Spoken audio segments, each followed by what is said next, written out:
오늘부터 저희가 한 3주 동안 권지성 집사님과 함께 특별히 이 정의에 대한 부분, 여러분 보실 때 왼쪽에 우리 권지 집사님 소그룹에서 또 이걸까지 만들어 주셨대요. 멋지죠? 예. 예. 크리스천과 사회 정의라는 주제를 가지고 오늘은 이제 첫 번째 시간이잖아요. 그래서 사회복지를 섬기시는 우리 학교에서 아마 2004년부터인가요? 침례신학교에서 우리 학생들을 이제 10년 가까이 가르쳐 오셨습니다. 그래서 오늘은 일반적인 어떤 사회 정의의 그 개념에 대해서, 또 다음 주에는 성경에 나와 있는 그런 정의에 대한 부분들에 대해서 성경 속의 내용들을 저희가 함께 또 살펴보는 그런 시간을 갖도록 하겠습니다. 오늘 이렇게 세팅을 이렇게 한 걸 보니까 아마 우리가 같이 이렇게 참여하고 뭐 그런 시간이 준비되어 있는 것 같은데요. 이 시간에 권지성 집사님 나오실 때 열렬한 환영의 박수 부탁드릴게요. 감사합니다.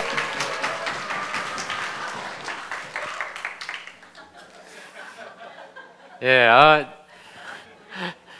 저 교회 올 때까지만 해도 아무렇지도 않았는데 저걸 보는 순간부터 좀 뭐랄까, 좀 부담이 되고 긴장이 되고 뭐 그런 것 같습니다.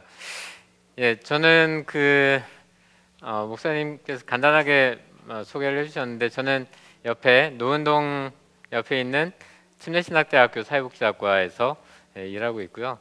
아마 제가 이 주제를 맡게 된 건, 그러니까 주제가 이미 정해진 상태에서 저한테 의뢰가 왔는데 맡게 된 건 아무래도 사회복지학을 전공하다 보니까 아무래도 이제 사회 정의에 좀 더 민감한, 그래서 어떻게 보면 뭐 법학이라든가 경제학이라든가 이런 쪽에서 사회 정의를 더 잘 다룰 수도 있겠지만 어떤 면에서 보면 이제 가장 어려운 처지에 놓여 있는 사람들을 도와야 하는 그런 학문으로서 사회복지학 교수이기 때문에 아마 이런 강의를 맡긴 게 아닌가라는 생각이 들고요. 또 거기에다가 신학대학교에 있기 때문에, 제가 목사는 아닌데 어쨌든 신학교에 있기 때문에 뭐 앞에 크리스찬이라는 말이 또 붙어서 성경적인 사회정의 뭐 이런 개념들을 이제 같이 다루려고 하는 것 같습니다.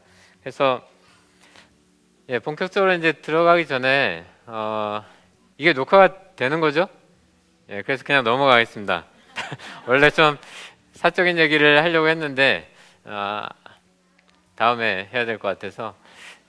자, 오늘 제목은 저건데, 오늘이 한글날이라서 크리스천과 사회정의 둘 다 한글이 아니잖아요. 그래서 제가 저걸 어떻게 한글로 표현하지라고 생각하다가 찾아낸 게 예수쟁이 바른길이었습니다. 아마 크리스천을 한글로 바꾸는 유일한 말이 예수쟁이, 그리고 정의는 아마 바른 길인 것 같고요. 예수쟁이로서 우리가 어떤 바른 길을 가야 할 것인가, 뭐 이런 것들을 고민하는 시간이 될 것 같습니다. 자, 오늘은 차례는 이렇습니다. 3주에 걸쳐서 하게 될 텐데, 오늘은 보통 인간들이 정의하는, 우리가 생각하는 일반적인 정의에 대해서 살펴보고, 다음 주에는 성경에 나타난 하나님이 어떻게 정의를 또 정의하셨는가를 살펴보고, 다다음 주에는 우리들, 여기서 말하는 우리들이란 이제 크리스천인데요.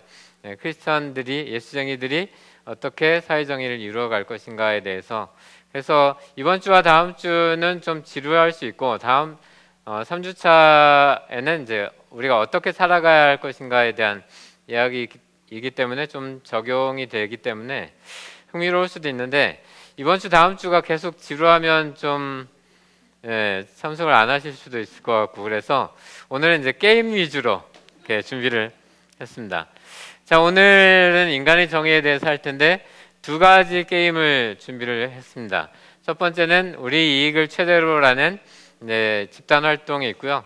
두 번째는 분배 원칙 정하기가 있고, 마지막으로 이제 일반적인 정의에 대해서 살펴보겠습니다. 자, 우선 첫 번째로 같이 해볼 것은 우리 이익을 최대로라는 이제 게임인데요. 그 테이블마다 A4 용지 두 장에 한쪽엔 O, 한쪽엔 X라고 적혀 있는 것들이 있습니다. 지금 8개의 테이블이 있는데요. 이제 진행 방식을 잠깐 말씀드리면, 이 프로그램 보통 이거 갖고 1시간 정도를 하게 되는데, 지금은 시간 관계상 8시 이전에 마칠 수 있도록 그렇게 진행을 하겠습니다. 지금 이제 같은 테이블에 앉으신 분들이 한 조, 같은 팀, 우리입니다. 우리 한 배를 타셨다고 생각하시면 되고요. 이 프로그램은 두 팀이 경합하는 방식으로 진행됩니다. 그래서 이 표에서 보는 것처럼 왼쪽이 우리 편, 상대편이 쟤네 편, 우리 편, 쟤네 편 이렇게 나눠져서 여기 나와 있는 것처럼 O와 X 둘 중에 하나를 들게 돼 있는데 우리 편과 쟤네 편이 동시에 O를 들면 둘 다 3점씩, 우리 편이 5를 들고 쟤네 편이 X를 들면 우리 팀은 0점, 쟤네 편은 5점. 거꾸로 하면 또 반대로 되고 둘 다 X를 들면 두 팀 다 1점씩만 받게 됩니다. 각자 우리 팀끼리 상의하셔서 총 8번에 걸쳐서 O와 X 둘 중에 하나를 들게 될 거거든요. 그래서 8번 동안 우리가 O를 들 것인가 X를 들 것인가를 상의해서 그때마다 들어주시면 됩니다. 제가 하나 둘 셋 할 때 동시에 드시면 되겠습니다. 일단 같이 모여서 상의할 수 있도록 이렇게 둘러앉아 주시고요. 자, 첫 번째 세션을 준비하는 시간 30초 드리겠습니다. 첫 번째 뭘 할지인데, 자, 우선 그 전에 팀 이름을 간단하게 정하고 들어가겠습니다. 제가 10초를 드릴 테니까 팀 이름을 빨리 정해 주시기 바랍니다.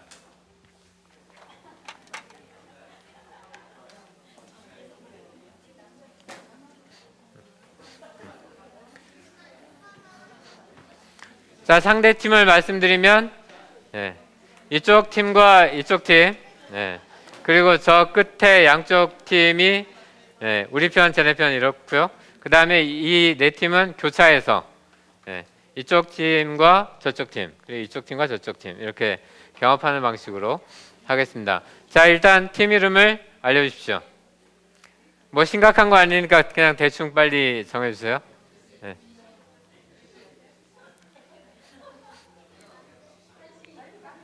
예? 카페.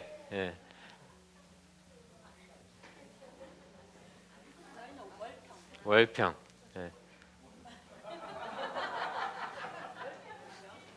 저쪽 팀 이름.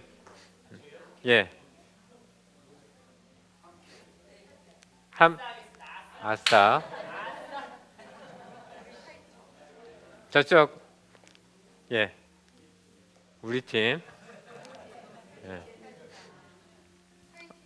화이팅. 저쪽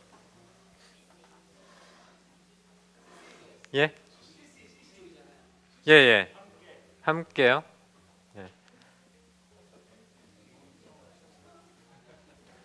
저쪽 악나래.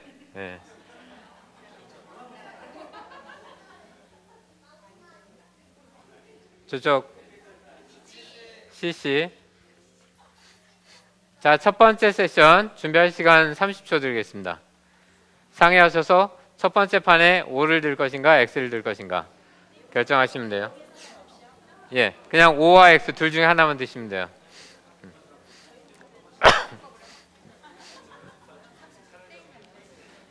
처음엔 뭐가 뭔지 모르실 수도 있는데 한참 진행을 하시다 보면 이게 이렇게 가야 되는 거구나 뭐 이런 판단이 들 거라고 생각됩니다. 아마 대충 정하셨을 것 같고요. 하나 둘 셋을 외치면 동시에 8팀이 동시에 O와 X 둘 중에 하나를 드셔야 됩니다. 아시겠죠? 상대팀, 자, 이건 약간 가상 상황이긴 한데 상대팀과 우리 팀이 완전히 격리되어 있다고 생각하시면 되고요. 그래서 저쪽 팀이요. 대각선으로 상대팀이 우리가 뭘 들지 모르게 하고 그런 상태에서 결정을 하셔서 하시면 되겠습니다. 자, 준비되셨죠? 자, 늦게 드시면 안 됩니다. 동시에 준비 하나 둘 셋 들어주세요.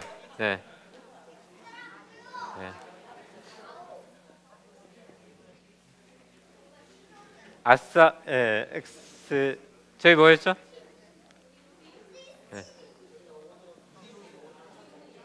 네. 네.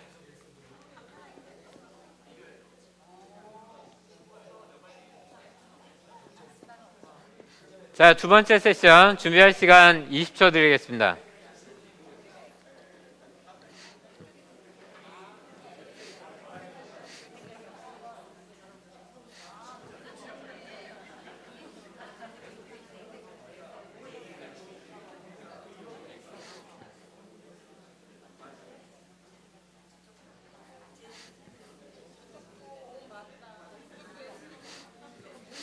자, 두 번째 세션 시작하겠습니다. 준비하시고 결정하셨죠?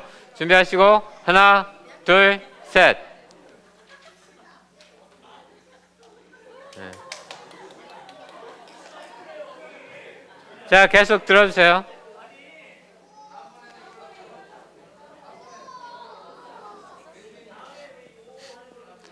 자, 잠깐만요. 아까 말씀드린 대로 두 팀은 지금 격리된 상태입니다. 그래서 서로 대화하시면 안 돼요. 네, 팀끼리 서로 대화하시면 안 돼요. 각자 분리되어 있기 때문에. 네.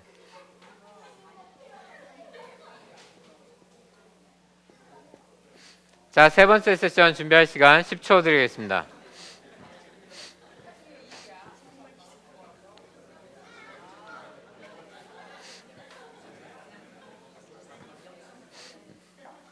자, 결정하시죠. 자, 준비하시고 하나, 둘, 셋.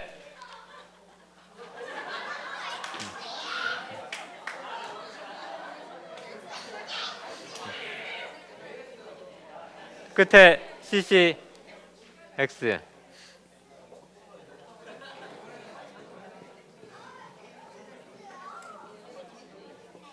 자, 네 번째 세션 준비할 시간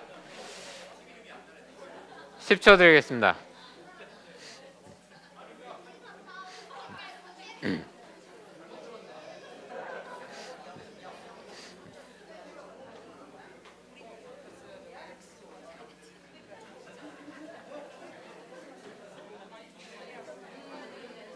화이팅 X야?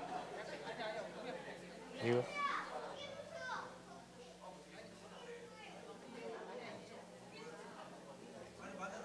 맞으세요?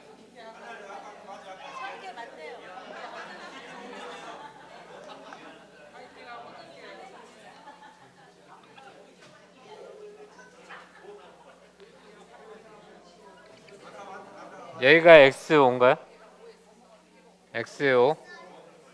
여기는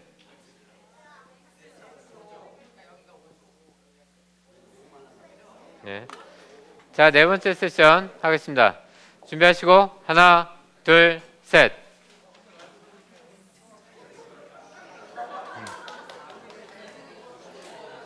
저기 뭐 네. 5 네. 여기가 화이팅인가요? 예, 화이팅 X. 끝에가 X5. 네.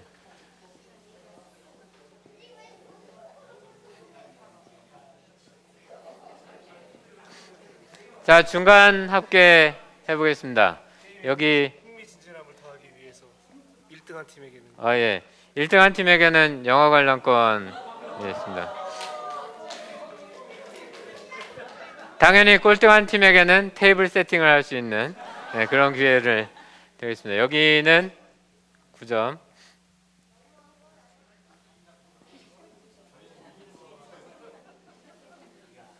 자, 다섯 번째 세션 준비할 시간 20초 드리겠습니다.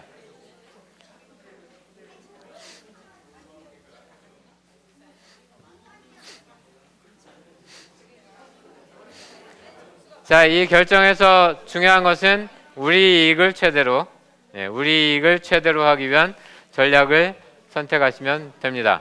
다섯 번째 세션 하겠습니다. 준비하시고 하나, 둘, 셋. 자, 들어주세요. 네.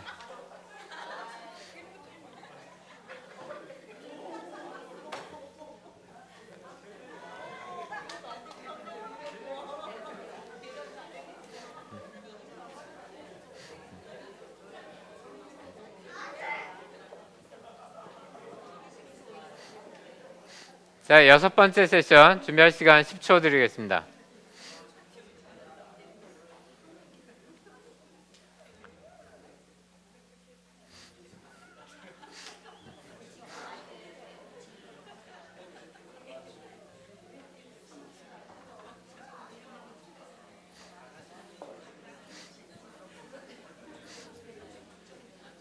자, 6번째 세션 하겠습니다. 준비하시고 하나, 둘, 셋.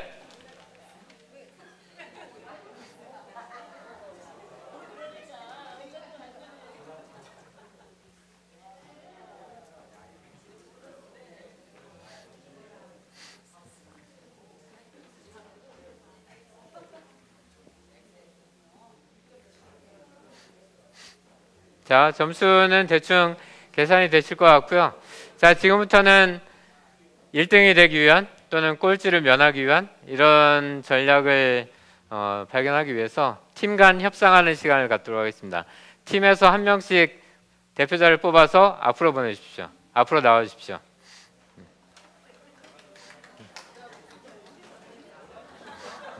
자, 상대 팀 확인하시고요.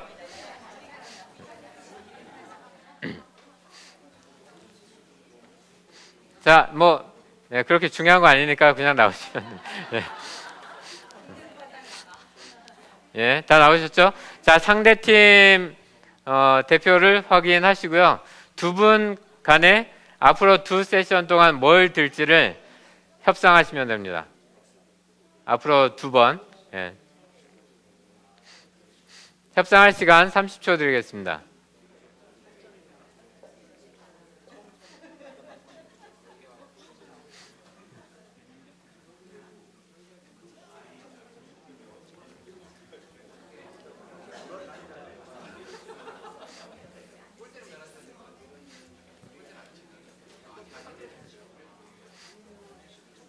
네, 협상이 끝났으면 돌아가셔서 다시 팀원들과 상의하시면 되겠습니다.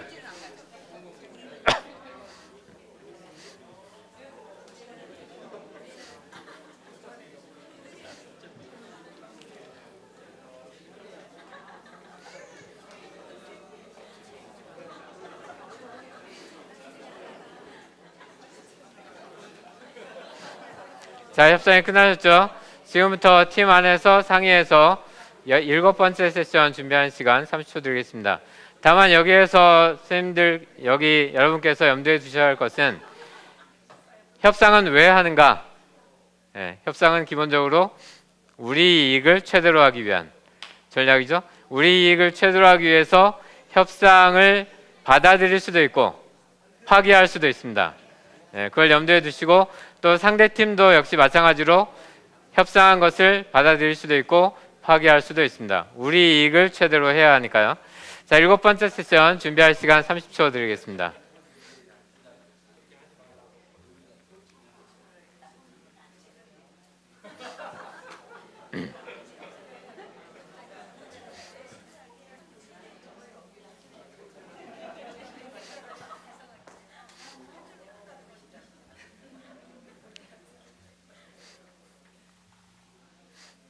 자, 결정하신 것 같고요. 7번째 세션 하겠습니다. 준비하시고 하나, 둘, 셋.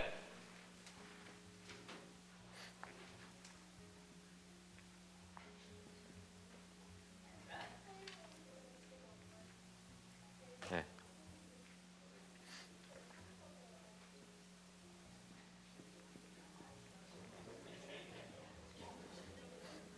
자, 마지막 8번째 세션을 하겠습니다. 마지막이기 때문에 30초 드리겠습니다.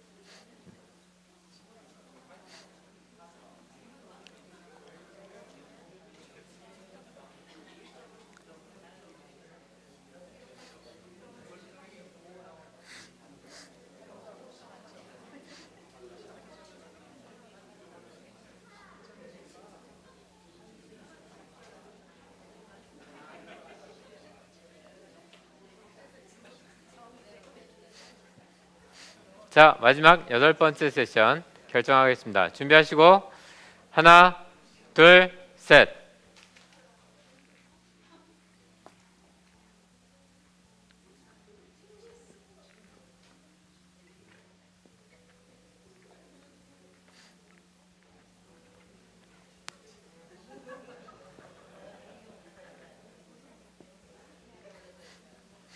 네, 자 이제 합산을 해보겠습니다. 여기가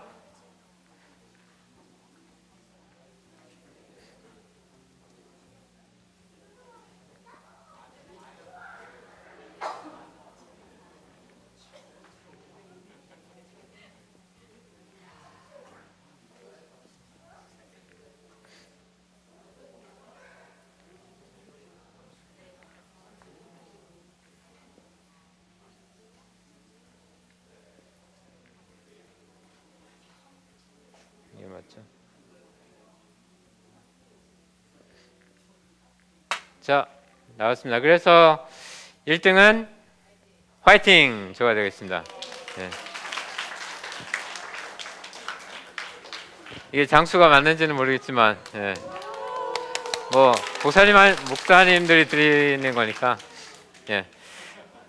자, 그러면 이제 결과를 놓고 잠깐 얘기를 나눠보도록 하겠습니다. 아마 원래 이제 시간이 길면 이제 각자 어떤 전략을 이제 계속 생각했는지, 어떤 자세로 대처했는지 뭐 이런 것들을 나누는 시간을 갖는데 그냥 정리를 하겠습니다. 이 활동 자체는 그 게임 이론에서 얘기하는 죄수의 딜레마를 적용한 그런 게임이 되겠습니다.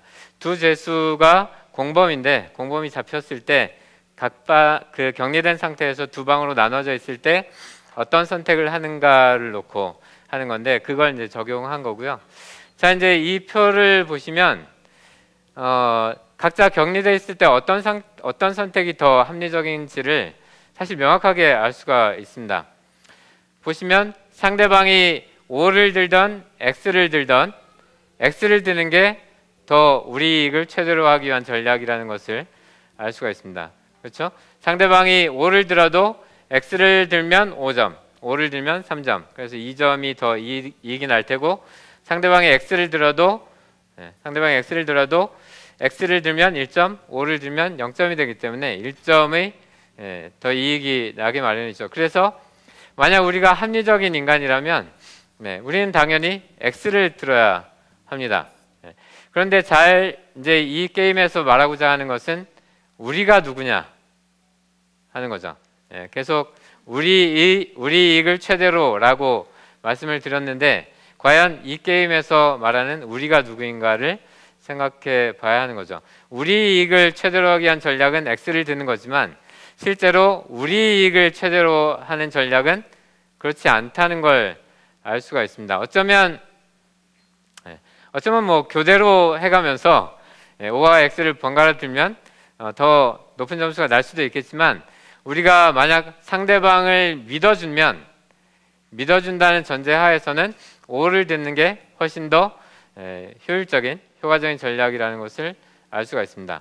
우리가 서로 번갈아 하든가 또는 둘 다 X를 들 때보다 이익의 차이가 그렇게 크지는 않지만 둘 다 O를 들어야 가장 큰 우리 이익을 최대로 하기 위한 가장 큰 전략이 된다는 것을 알 수가 있습니다. 근데 이제 중요한 것은 이런 상황이 시장에서도 그대로 나타나고 있다는 거죠. 우리는 우리 각자의 이익을 최대로 하기 위해서 실제로 우리 이익을 최대로 하기 위한 전략을 선택해서 그 전략을 활용하여 시장에서 여러 가지 행동을 하지만 실제 결과적으로는 각자 일부의 이익은 최대로 할 수 있지만 전체 우리 이익은 최소화될 수도 있다는 것을 볼 수가 있습니다.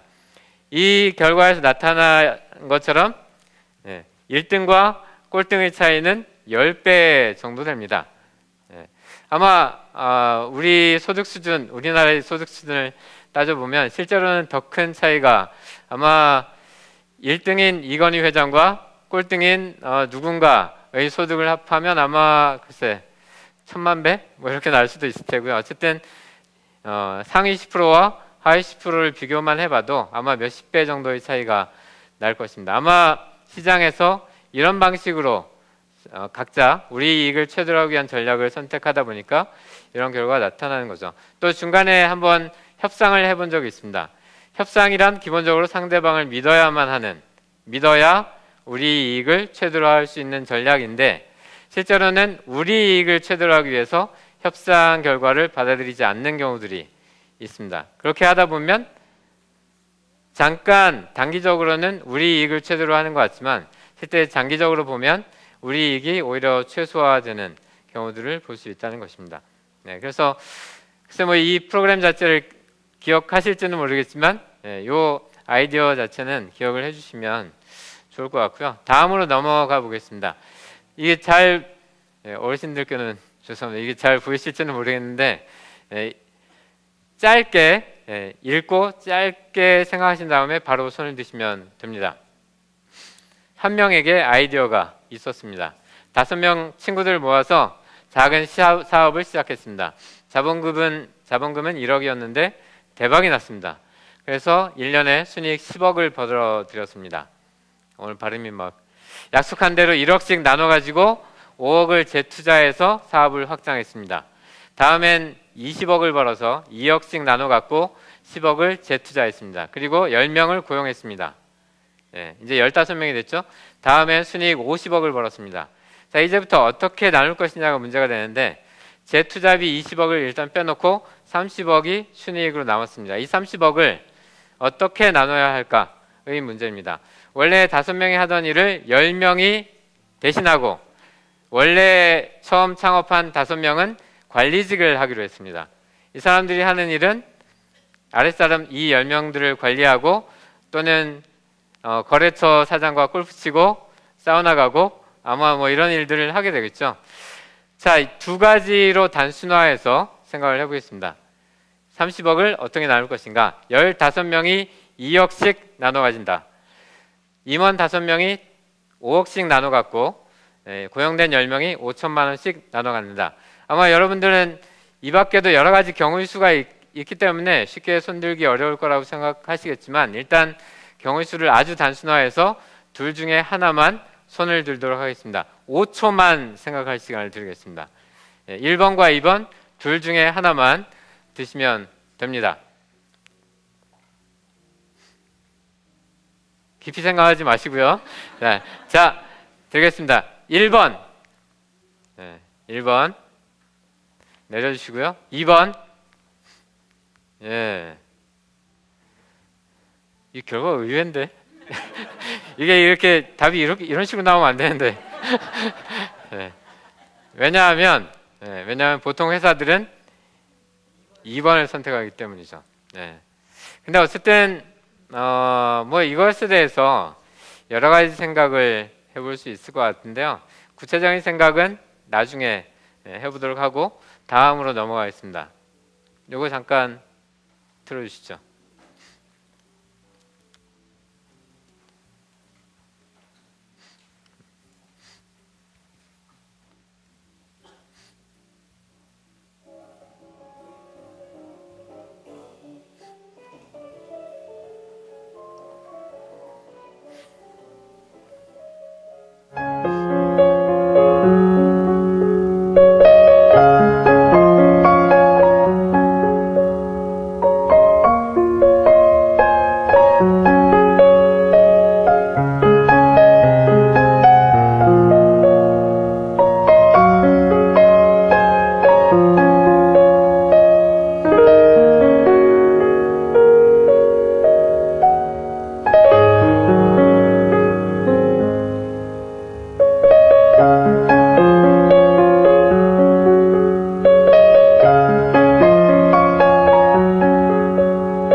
뒤에 있는 건 교훈적인 내용이라 끊었어야 되는데 지금 얘기하면 안 되는 거였는데. 예. 자, 지금 두 번째 게임을 해보겠습니다.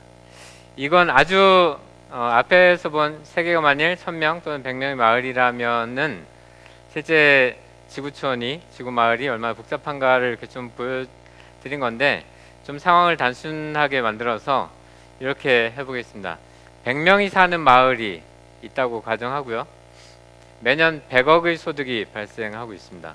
이 100명 중에서 10명은 일을 아주 잘 하는 사람이고, 40명은 일을 곧잘 하는 사람이고, 40명은 일을 대충 그럭저럭 하는 사람이고, 10명은 아예 일을 할 수 없는 사람들입니다. 뭐 여기에는 뭐 여러 가지 구체적으로 말씀드리기보다는 어쨌든 일을 할 수 없는 또는 일을 하지 않는 뭐 이런 사람들이 10명 정도 포함된다고 생각해 보겠습니다. 자, 이게 존 롤스가 사회정의론에서 얘기한 가상적 상황, 그러니까 원초적인 평등 상황에서 아무도 자기가 어떤 처지에 놓인다고 가정할 수 없을 때, 그러니까 자기가 어떤 처지에 나중에 놓이게 될지 전혀 예상할 수 없다고 가정하고 어떻게 분배할 것인가를 가상으로 결정하는 뭐 이런 상황인데요. 이걸 이 자리에서 잠깐 한번 살펴보도록 하겠습니다. 조별로 이렇게 또 다른 A4 용지가 있기 때문에 조별로 상의를 하셔서 이 100억을 이 100명에게 어떻게 분배하는 것이 가장 적절하겠는가를 상의해보고 잠깐 또 나눠보는 시간을 갖겠습니다. 상의하는 시간은 한 10분 정도 드리고 나눈 시간 한 5분 정도 이렇게 하겠습니다.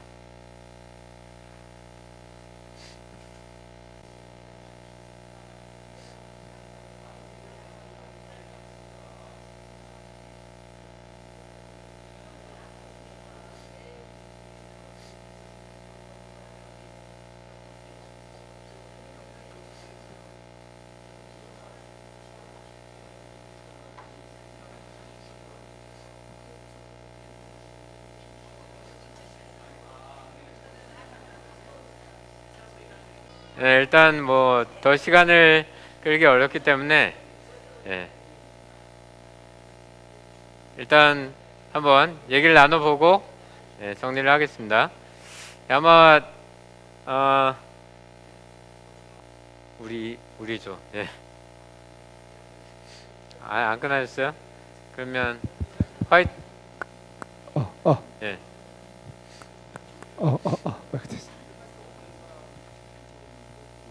고요.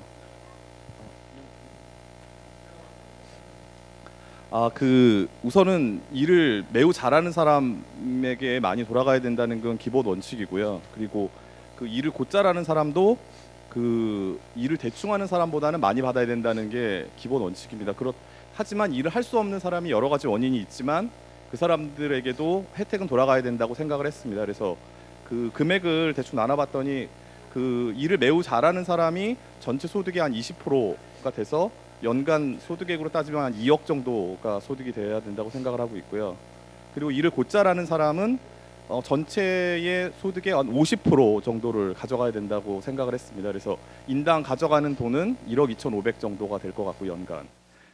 근데 큰 차이가 없는데 이거는 저희가 봤을 때는 약간 백지장 차이라는 생각이 들어서 크게 이렇게 차이가 있으면 안 된다고 생각을 했고요.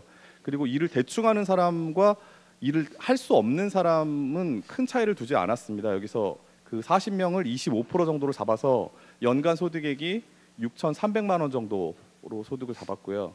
그리고 어쩔 수 없이 일을 할 수 없는 사람에게 한 5% 정도를 나눠서 연간 5천만 원 정도로 소득을 배분했습니다. 저희 조 의견입니다. 알겠습니다. 그다음 화이팅 족.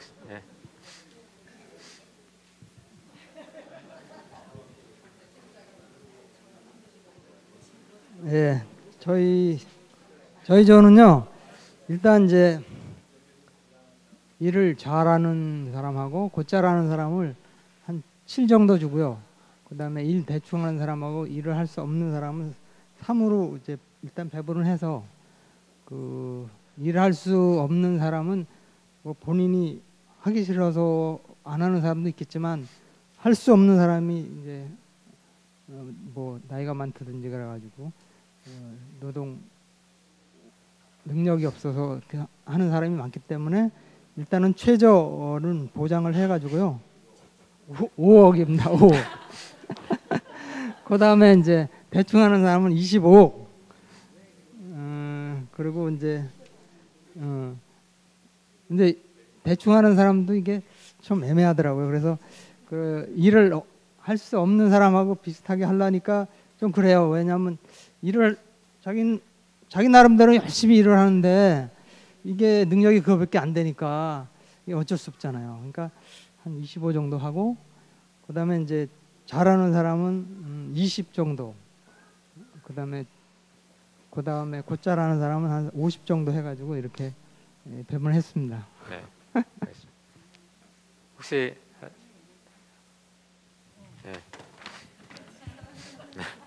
네, 저희는 월평조인데요. 지금 사실은 말씀을 듣다 보니까 생각이 조금 바뀌었는데 그래도 처음에 이렇게 처음에 결론 난 걸 말씀드릴게요. 저희도 아까 저쪽 우리 조에서 말씀하신 그 원칙은 같아요. 그래서 곧잘 하는 사람들이 대충 하는 사람보다는 많이 받아야 될 것 같고, 그다음에 매우 잘하는 사람들은 월등하게 많이 받아야 될 것 같고, 그다음에 일을 할 수 없는 사람도 하기 싫어서 할 수 없는 사람들은 거의 없을 거라는 생각하에 대충 하는 사람들보다는 조금 더 받아야 될 것이다, 이런 생각을 한 거예요. 그래가지고 근데 이제 지금 문제점이 발생이 되고 있네요. 그래서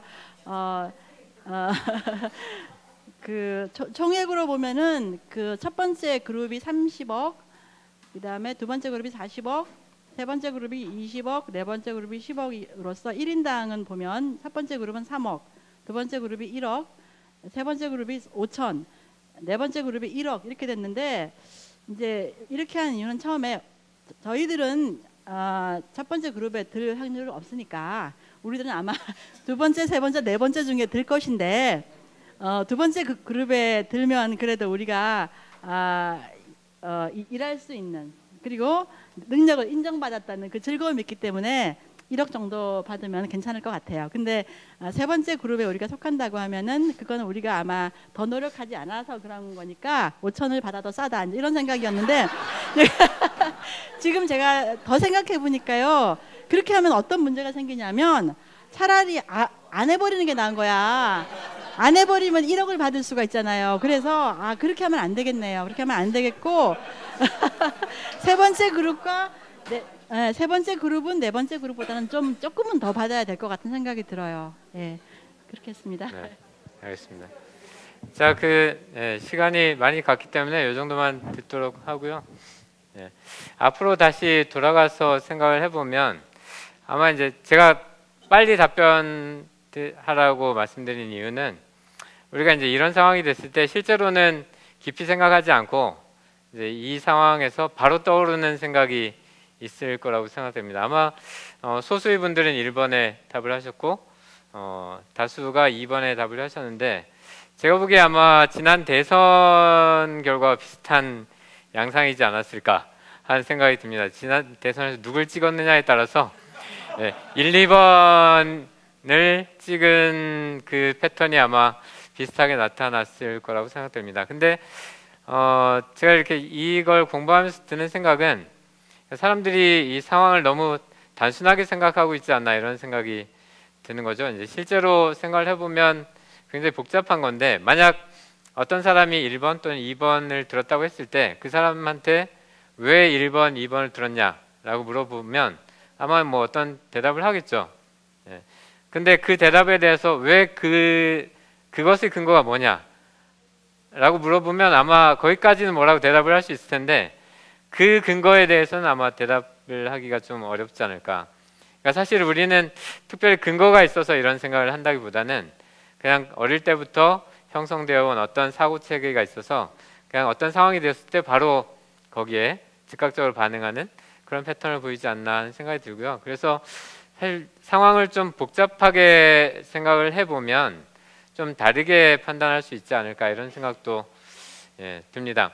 아마 이제 아까 봤던 동영상에서, 그러니까 이 동영상에서 실제 우리 상황을 생각해 보면 이 100억은 아마도 실제로 일을 잘하는 사람이 많이 차지한다기보다는 원래 부자였던 사람들이 한 10%가 10명이 한 50억 정도를 가져가고, 실제로 일을 잘하는 사람들은 뭐 한 20억에서 30억 정도, 그리고 대충 일을 하는 사람들이 뭐 그 중에 또 나머지 어느 정도, 그리고 아마 일을 할 수 없는 사람들은 5% 정도, 한 5억 정도 이 정도 가져가지 않을까 생각합니다. 지난달에 그 김홍기 집사님이 이제 크리스천의 경제생활에서도 이제 말씀을 하셨지만, 대충 이제 이런 패턴을 갖게 되는 거죠.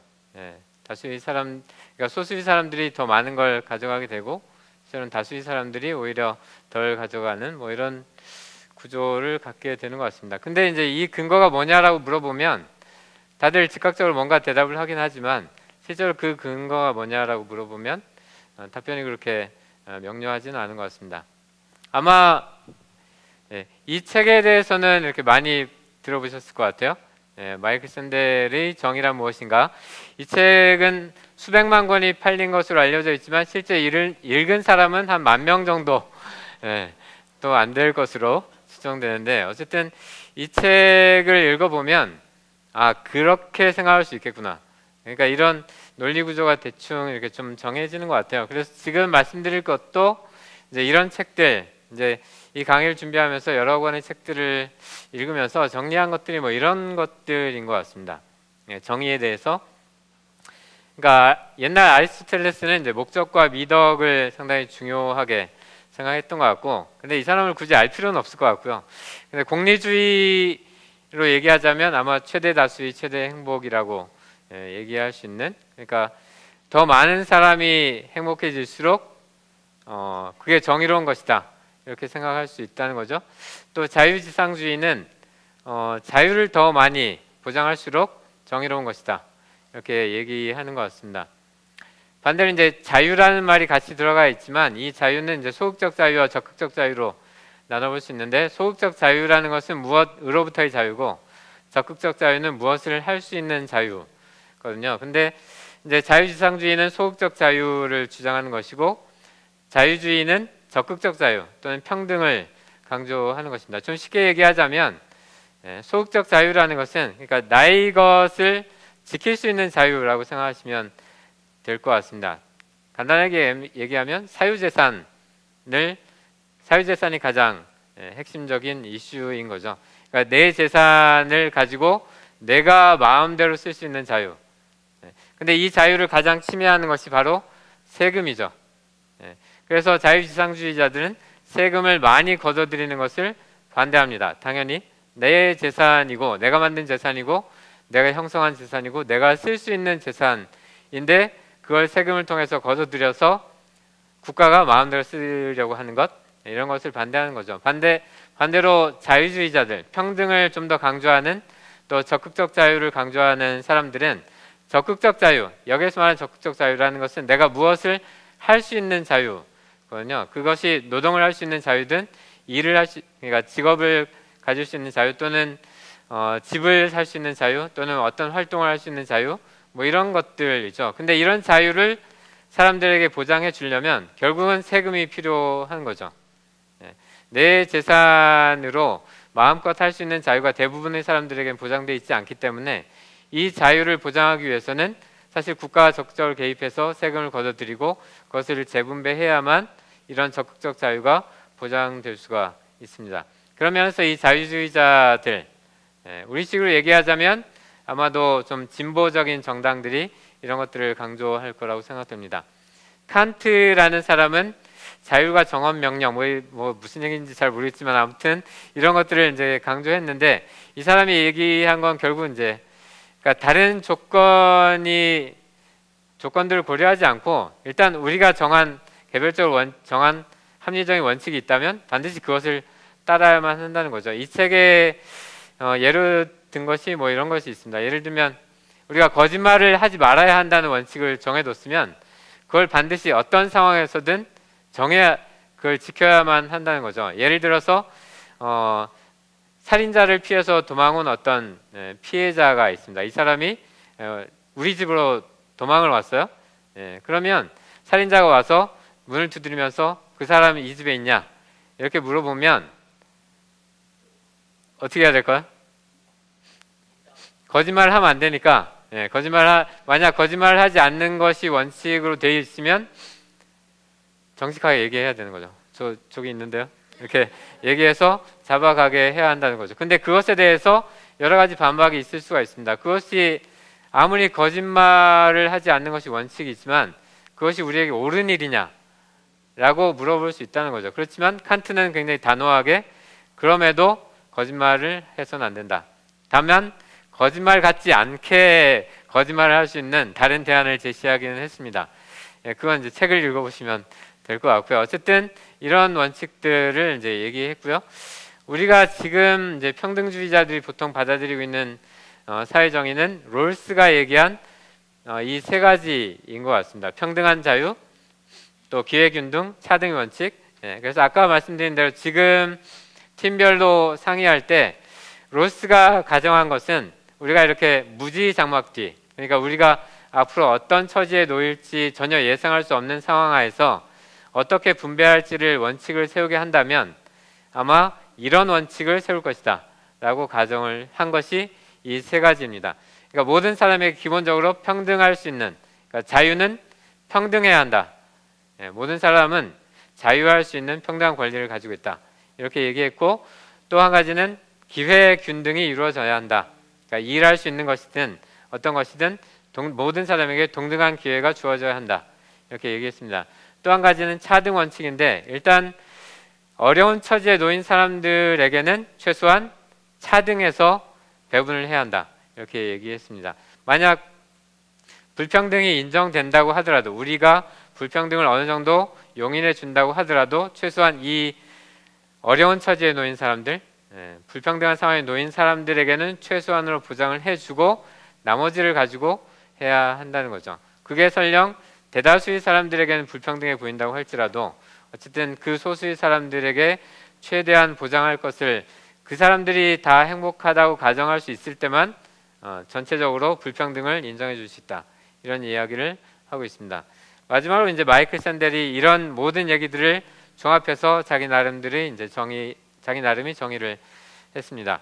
구체적인 원래 1시간 동안 이걸 강의할 거라고 기대하셨겠지만, 뭐 이거 그냥 제가 책보다 더 자세하게 잘 설명할 자신은 없기 때문에 책을 읽어보시면 될 것 같고요. 이렇게 요약해서 말씀드릴 수가 있을 것 같습니다. 근데 롤스가 얘기한 걸 좀만 더 구체적으로 말씀드리면 이런 것들이고요. 잘 보이실지는 모르겠지만 이 노란색으로 표시된 세 가지 원칙이 중요하다는 것입니다. 아마 생각해보면 그럴 수도 있을 것 같습니다. 어떤 지금 상황을 이야기하자면 아마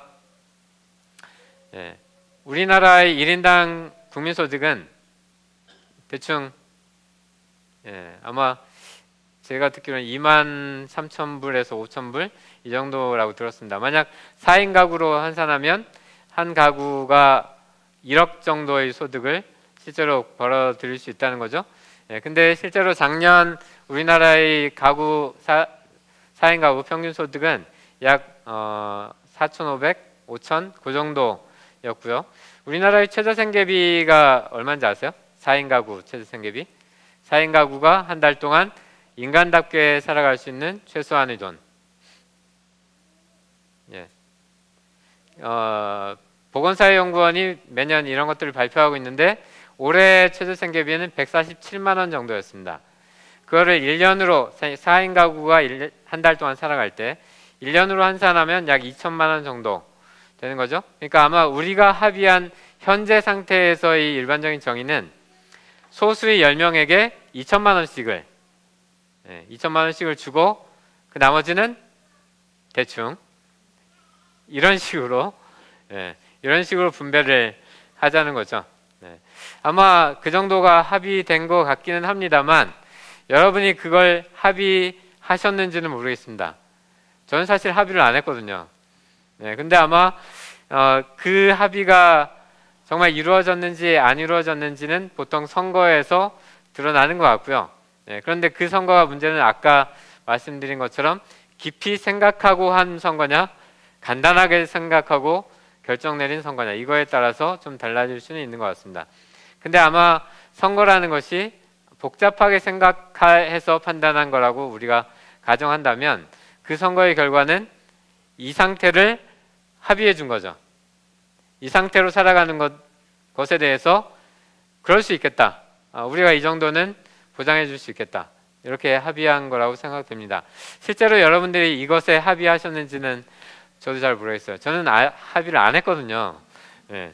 근데 뭐 이런 이야기들 좀 정리를 해보자면 제가 보기엔 이제 경제적 수준에서의 정의와 로 그리면 뭐 이런 것 같습니다. 예. 저 위에 가 있는 것이 이제 행복이라고 보통 가정하는 것인데, 만약 우리가 국가가 하는 것이든 우리가 개인적으로 하는 것이든 궁극적으로 도달하는 것이 행복이라면 그 행복은 아마도 물질적인 것과 비물질적인 것으로 구성되어 있을 거라고 가정이 되고요. 이것을 얻기 위해서 과정에서 자유와 노력, 자유와 평등 사이에서 아마 갈등을 하게 되는 것 같고, 이 기초선 차원에서 이렇게 차이가 나타나죠. 네, 지금 이렇게 약간 곡선으로 표시한 것이, 그러니까 우리는 여기에서 시작했지만 실제로는 대부분의 사람들은 여기에서 시작하죠. 네, 우리 모두는 태어날 때 여기에서 시작했습니다. 여기에서 시작했으면 결과가 완전히 달라졌을 수도 있는데, 실제로는 태어날 때 여기에서부터 시작하기 때문에 그림이 달라지는 거죠. 일단 이렇게 달라진 그림 안에서 자기 노력이라는 걸 통해서 그걸 뚫고 올라가서 행복에 도달해 가려고 하는 것 같습니다. 근데 그 과정에서 자유냐 평등이냐 두 가지, 또 그 옆에서 영향을 미치는 가치라든가 미덕이라든가 공동선이라든가 법이라든가 이런 것들이 영향을 미치면서 결국은 이것이 결과적으로 또는 과정이 달라지는 것 같습니다. 근데 제가 문제 제기하고 싶은 것은 과연 우리가 추구하는 게 행복이냐 하는 거죠. 예. 우리가 정말 도달하려고 하는 것이 행복인가? 행복해지면 끝나는 건가? 근데 또 중요한 것은 아까 앞에서 살펴봤던 공리주의에서는 최대 다수의 최대 행복, 그것이 중요하다고 얘기했고, 아마 우리들 다수는 그것이 맞는 얘기라고 가정하는 것 같습니다. 우리 법체계나 여러 가지 것들은 사실 공리주의적 입장에서 만들어졌기 때문에 아마 우리들 다수는 최대 다수가 최대한 행복해지는 것이 옳은 선택일 거라고 생각하는 것 같은데요. 문제는 이 공리주의에서 얘기하는 행복이 대체로 물질적인 것에 국한되어 있다는 거죠. 네, 왜냐하면 비물질적인 것은 실제로 측정하기가 거의 불가능하기 때문에 물질적인 것으로 우리가 얼마나 많은 부와 소득을 거둬들이느냐에 따라서 그것이 정의로운가 그렇지 않은가를 선택하는 것 같습니다. 그런데 과연 그것이 옳은가? 네, 이게 일단 기본적인 문제 제기입니다.